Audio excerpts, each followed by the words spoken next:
Hi everyone, thank you so much for looking at this video, and I'm going to try really hard to answer some questions that people have given us and to explain some areas. As you know, this is changing day by day.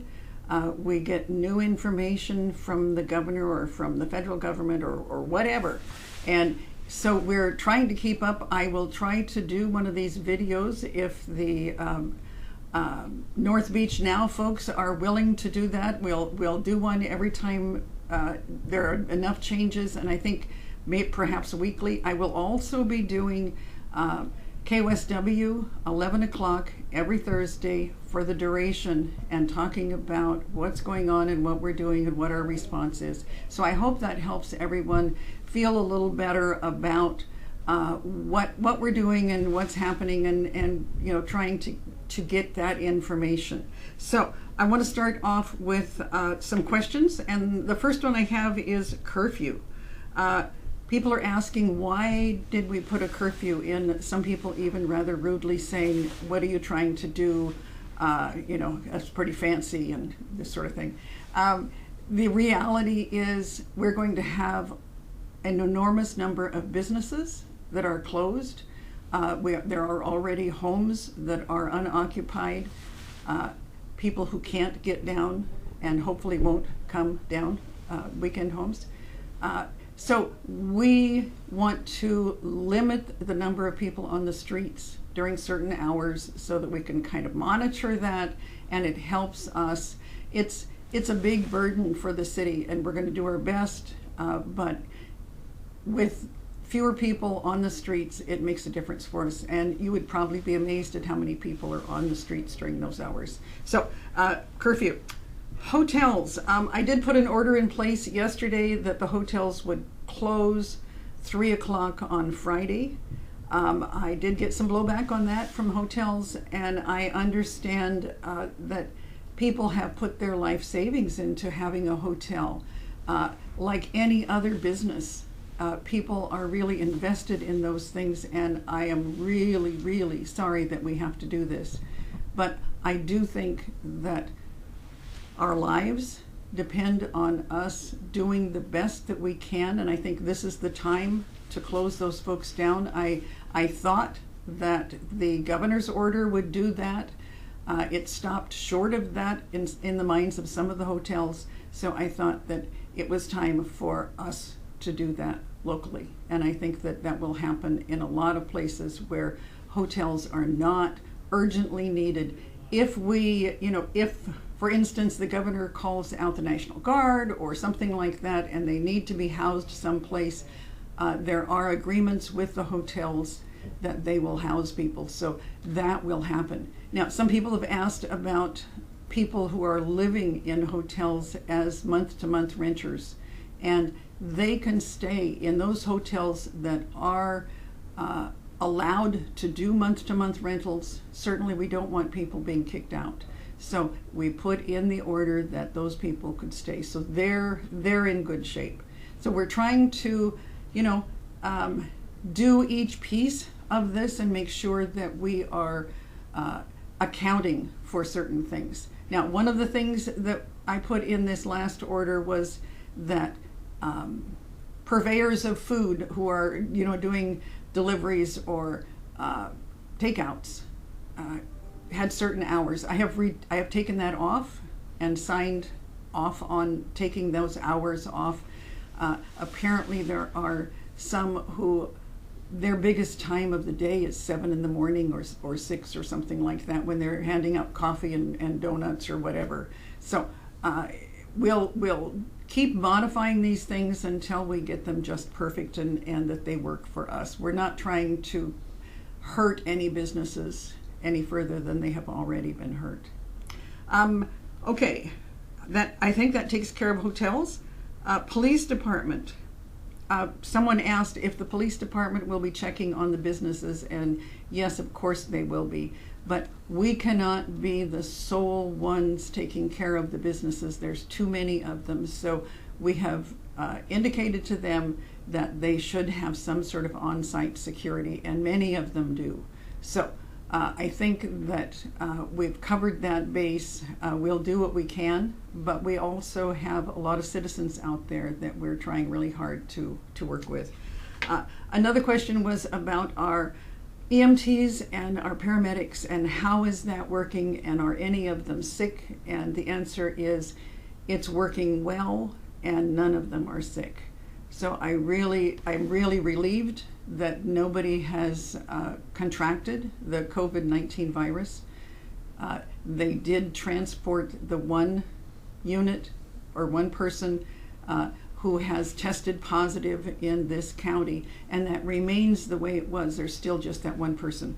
So one of the things that that's happening for the EMTs and the paramedics is new orders are coming down all the time as the Dr. Buck and the folks who take care of them for the county and make decisions for them, as they kind of refine what they're doing as well. So one of the things that our folks are doing is if they have a call that sounds like it could possibly be the COVID virus, they are sending in one medic to check that person out, so that we the only possible person who could be infected would be that one.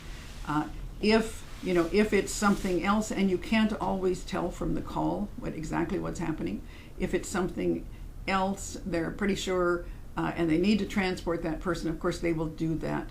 But if that person can walk out to the vehicle, that's all the better. So we're doing everything we can, and if you are ill and you have those symptoms,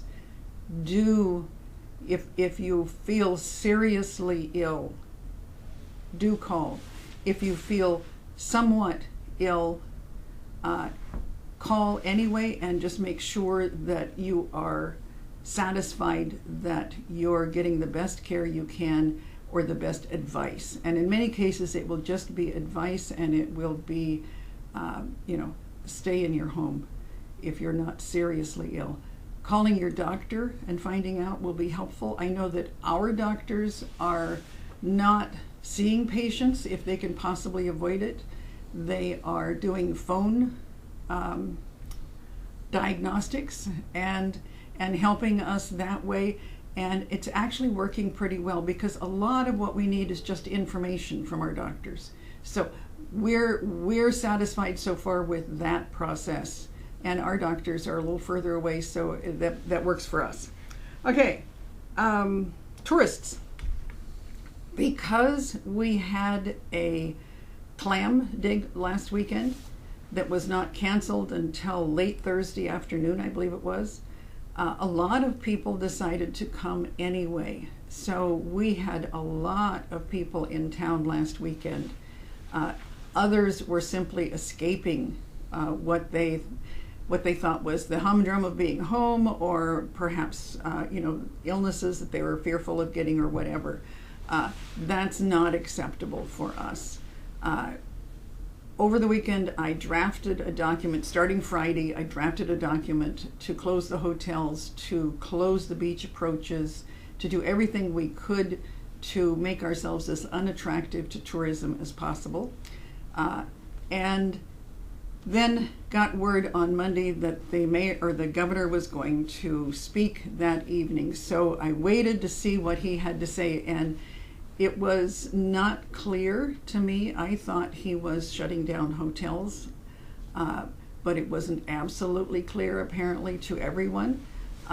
So I waited to see, and certainly probably half of our hotels had closed by Wednesday evening. But some were not intending to, and they had reservations, so I did do an order to close them down. And it's with regret that I do that. I know how difficult this is, and I know it puts people out of work, and it's difficult on households. But we have to look at the big picture and do the best we can to protect our community. So, next item, I have some questions that people have asked individually. And one of the hotels wanted to know if they can do regular maintenance and deep cleaning and all of that. And we did put in our order that absolutely they could do that sort of thing and take care of their hotel and have security and do the things that they need to do. You know, if it's a chain, they've got somebody who can cancel and do things like that for them, perhaps. But if it's locally owned, they need to be there to answer the phone or, you know, somehow figure that out. So certainly they can do that, but they cannot bring in more people, and they have to have the people who are there out by Friday afternoon at 3. So let's see. Okay. Oh, someone said charmingly, what month are you going to inform the city property taxpayers their taxes have gone up drastically because LTAC has no money?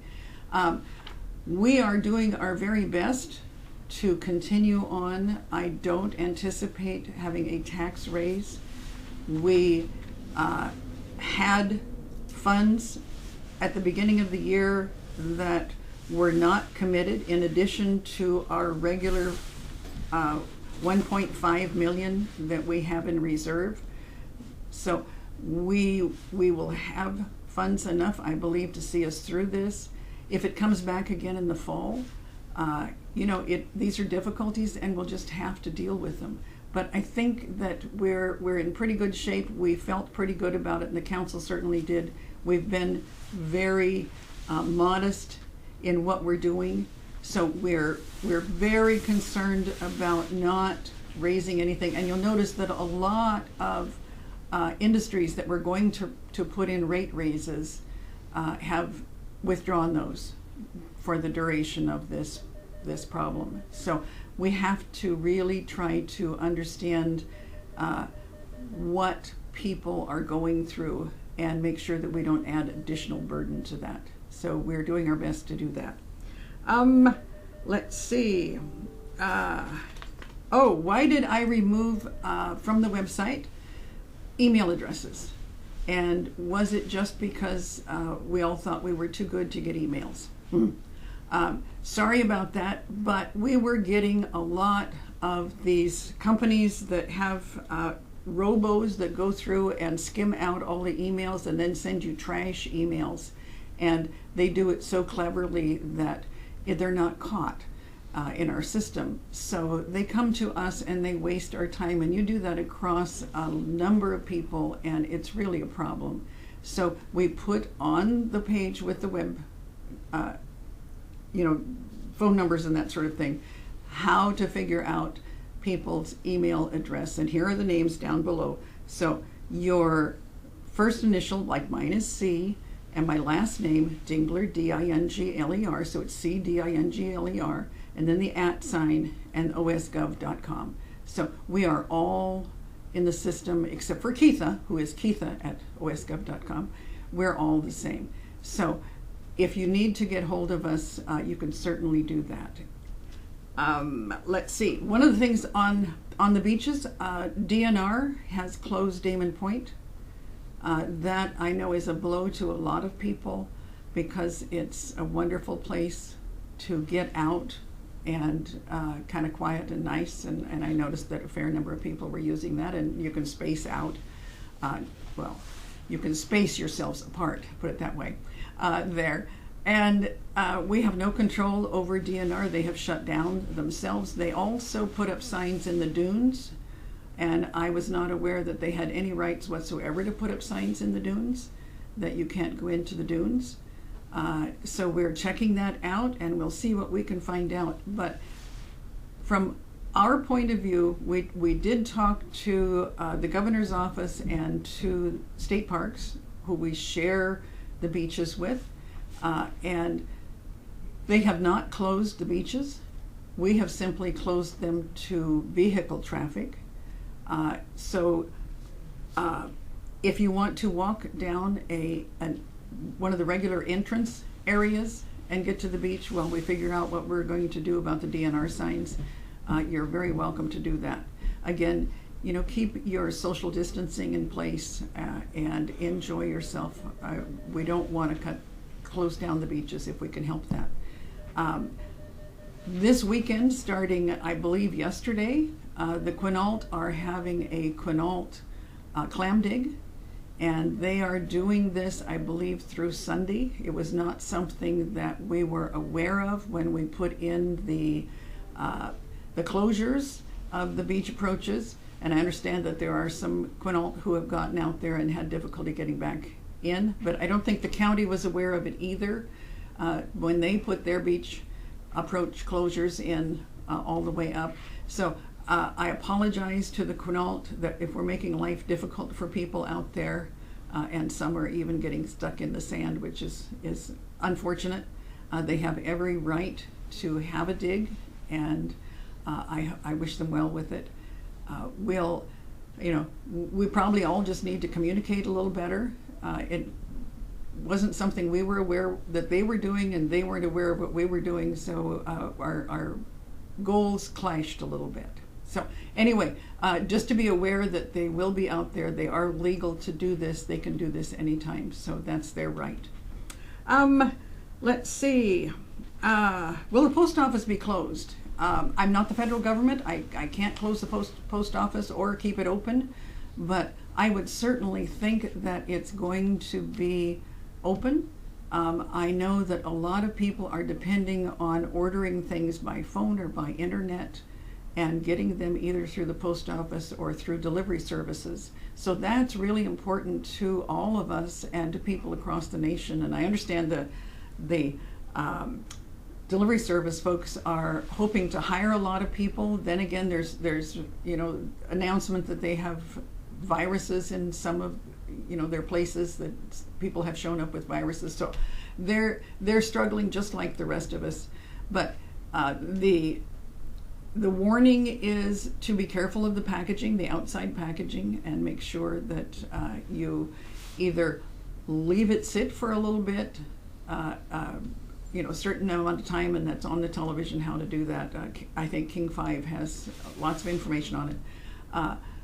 Or wipe it down with a sterilizing solution or whatever, and then wash your hands really well. And we get back to that, wash your hands, wash your hands, wash your hands. My hands are so dry that my knuckles feel a little like they're cracking. Yes, and it's just really important that we do that we make sure that we do everything we can to protect ourselves. Stay home. It's really important to stay home. I understand that you need to venture out occasionally to get food or supplies. Don't do it any more often than you have to, because the more often you go out and touch things that might be infected, the greater possibility there is of you getting the virus. So really, really be careful, folks. It's a scary business out there. If you can push a door open with your back and you don't have to touch it with your hands, do that. Just all of the things to avoid getting that on your hands and inadvertently putting it on your face and having it go into your system. We all need to take care of doing that sort of thing. Okay, role of law enforcement in this time. So the chief has put out a little educational piece for all of us on what they are doing. And they are talking about who has essential services they need to carry about, and us they need to carry on with, and we need to know who those people are and recognize that they are doing that. Our officers and deputies have run into situations where people were greatly speeding on some of our roads because they didn't think they were going to get picked up. Well, surprise, folks, you are going to be. And if you exceed the speed limit by some number of miles, it's a much more serious crime than just slightly exceeding it. So slow down. There's no place to go in a hurry. There's very, very little going on. There's very few businesses open. Just take it easy, and be careful that you don't put anybody else in danger by speeding. So please follow the rules and don't waste the time of our officers who have a big burden of things to do. So I'd appreciate that. Okay, let's see. The food program that the senior center is giving out lunches to people that they have typically given lunches to, so they are continuing to do that. The food bank is continuing to provide food to people, and the city through the convention center is giving out meals, and we will continue to do that. At some point, perhaps when the checks come through from the federal government, we may stop the program, and we may not. We're just going to have to make that decision when the time comes. But in the meantime, you can call in and get meals. We served, as I understand, we had about 150 people on our list today. That's a big number, or not people, 150 families. That's going to take a lot of effort. We have the Cert Team, who are wonderful, and they are going to be delivering all of those meals. We felt, as we looked at how it was going, that having all deliveries was better than having people come in. Because again, even handing somebody something through the window of their car, you're pretty close to them, and we don't want to take any chances with any of our folks. So leaving something on somebody's porch is a much better idea, and that's where we're going right now. We will discontinue weekend meals simply because it's difficult for us with our existing staff to prepare that many meals Friday and get them all out to people. So Monday through Friday, meals are available, and let me give you the number for that. It is 360-289-4411 or 360-986-0032. And that's the number you can call to order your meals, and let us know if you need help. So many people have lost their jobs through no fault of their own. I know there are many people out there who can use this service, so we will keep it up as long as we can. I think it's an important one for our community to make sure that people stay well. If they're not eating reasonably well, they're to stay well. And the stress of having lost their job for some undetermined amount of time, or whatever it is high. It's taking a toll on people. So we really need to pay attention to these things and do what we can as a city to make sure that people are okay. Okay, necessities are available. I know that the stores have some empty shelves of some things that we think are pretty important, like toilet paper and canned soup and all sorts of things. I suggest that we just do our very best. I know the Dingler household, we're not either one chefs by any means, but we can look up a recipe and put it together with things that we've got, and we're capable of experimenting with things we've got that we might not have thought of putting together again. So, and we may not want to put them together in the future. It may be awful, but we're trying those things and trying to not go to the store any more than we have to. Okay, the Cert Team is also, my understanding, they are going to be training to work more with our ambulance service. So that's great. If we have people who become ill, or if the need becomes really great, they will be helping us. So I really appreciate the Cert Team for doing that. They are trained by emergency management in the county, and they're local people and they're giving of their time to deliver meals and do everything they can to help us. So I really appreciate it, folks. Thank you so much. Library is closed. I think everybody probably knows that by now. COVID testing, the tests are going to the areas with major concerns. We have not been issued additional tests. So we're, you know, we have the one person who was tested, who tested with the COVID virus. We have a number of people who tested, and I think I think it came out to something like 5% or 7%, that one person of those that were tested. So that's not really very many people who were tested.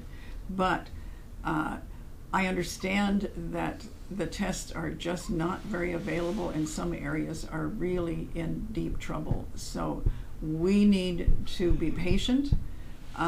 We're doing pretty well out here, and if we can stay that way, and especially people staying at home, it's going to make a big difference. Okay, let's see. Council meeting, we have a council meeting tomorrow at 1 o'clock. We will be live streaming it, as I understand. So you will get to listen to it. What we're going to do is to bring forward the documents, the orders that we have put in place so far. The first one declaring the emergency, and then each one as they came along.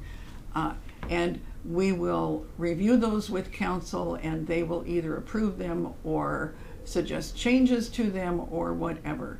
So it should not be a very long meeting. That's all we're doing in that meeting. It's an emergency meeting, and we can only deal with emergency situations.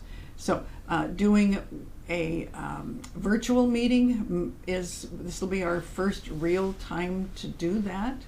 So we'll see how that goes, and we hope it goes very well. So we appreciate the television station folks and the radio folks for helping us with these things. It really makes a difference to get that communication out there, and to, you know, make sure that we're getting all the information to everybody that we can, and that people are at least virtually being at the meetings without any danger of contracting the virus. At 11 o'clock tomorrow, which is Thursday, and I said this before, every Thursday thereafter during the crisis, I will be on KOSW. So they will continue to broadcast those throughout the week. If something comes up that's major, we'll do a special one, but I think hopefully we're past the almost daily new things happening, new orders coming from the state or whoever. And some areas are in serious crisis, so you're seeing that on national television. You'll get lots of information there. We're not going to try and cover that. We'll try to cover locally what's going on. We did put in an order that we would not turn off people's water during this time, and anyone whose water has previously been turned off, we will temporarily turn back on. And the reasoning behind that is to make sure that everybody has water to wash their hands and to be safe and healthy. The remarks I've received have been that people are going to take advantage of this. That may be so, but I think the benefit outweighs the negative. So we'll hope that all works out. Garbage service, LeMay is continuing with garbage service. That's wonderful. And they're asking people to do some things, and they're sending that information out of what they want. So pay attention to what LeMay is asking you to do with your trash that's different than happened before. Court services are suspended until May 13th, so we will not have court for a while.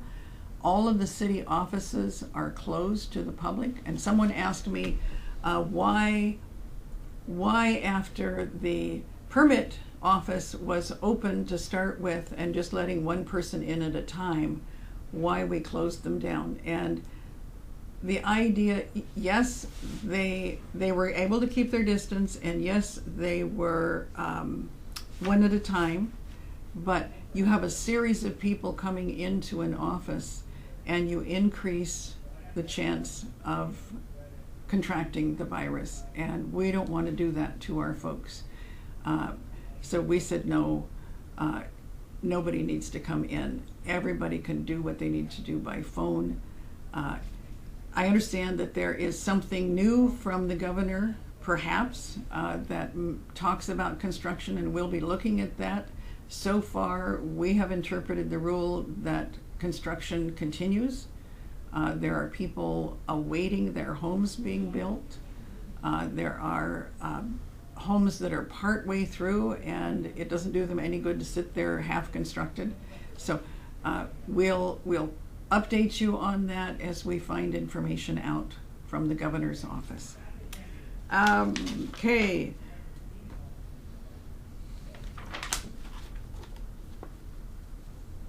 Okay, garbage bags. This was a big one for some people who use garbage bags regularly. The city is not selling garbage bags right now. You can use the city dumpster to put trash in. Please bag it, particularly if you're going to leave it if the dumpster's full. So it's right over by where the glass recycling is, sort of behind the bowling alley. So if you would continue to do that, just use regular garbage bags, and I think that that will work for people. Okay, we are cutting back on public works projects. In some cases, we are able to continue paperwork and planning and that sort of thing, but we're doing what we can to hold off on doing any big projects or anything that we're spending money, because we don't know how long this is going to last or if it's going to recur if it does end. So we're being very careful with our finances, and we started that several weeks ago because we thought it was prudent to make sure that we're proactive on that. And it comes back to that person saying, are we going to raise taxes? And we don't want to raise taxes. We don't intend to raise taxes. And so we're doing everything we can to live within our means. And if our means shrink, then we have to shrink our spending. And we have done that to the best of our ability. Okay, I think that's just about it. We have the list out on the city website of businesses that are doing takeout and delivery, and who's doing what, and the phone number to call to check on those things. Some businesses you can call in, and some you need to go in. I recommend that you are really careful going out to these businesses, or to any business, or to any place you stop, any high-touch area. For instance, one of the things that we did was to leave our parks open so people could enjoy just being out, but we closed the children's play area because it's a high-touch area. We've closed all of the restrooms in the city, and you'll notice that the Johnny cans are gone. So we're doing that to make sure that those places that are high-touch areas that people could contract the virus, that they're simply not available to them. So go before you leave your house, and you know, we'll do all of us do the best we can with these problems, but I think it's in the best interest of everyone that we don't offer things to you that we cannot keep clean constantly. So that's really important. Grays Harbor Health has put out some information. The last information they have is that there is still just one COVID-19 case identified in Grays Harbor County. Of course, there's not much testing going on. And 2,517 in Washington, which is, that's a lot of folks. And it will multiply over time. There are 123 deaths. So that's 123 plus families that have suffered a loss through this. And that's really sad, and our hearts are with them. And I know that yours are as well. I think that we have just about everything here that we have left. So I will wish you all the very best. Take care of yourself. Practice social distancing. Wear gloves if you go out. Protect yourself as best you can. Limit your going out to stores. We may still have people coming to use their camping lots or their homes that they own here. We really have no way of enforcing keeping them out. I am suggesting to people that, and discouraging them from coming. I have received requests from people, can we come? And essentially I've said no. But it is their choice, and they do own property and homes, sort of the same as the rest of us do. They may not be in them all the time. And there are lots of people coming back from the South who are, have spent the winter South, and they want to come home, and they have a right to do that. So let's treat one another well. Let's not have nasty signs put up here, there, and elsewhere, pointing fingers at people. Let's work together. Let's put politics aside and all of the dislikes or whatever. Let's put those things aside and really work together as a community and do the best we can to get through this whole and save our lives here in Ocean Shores. Thank you.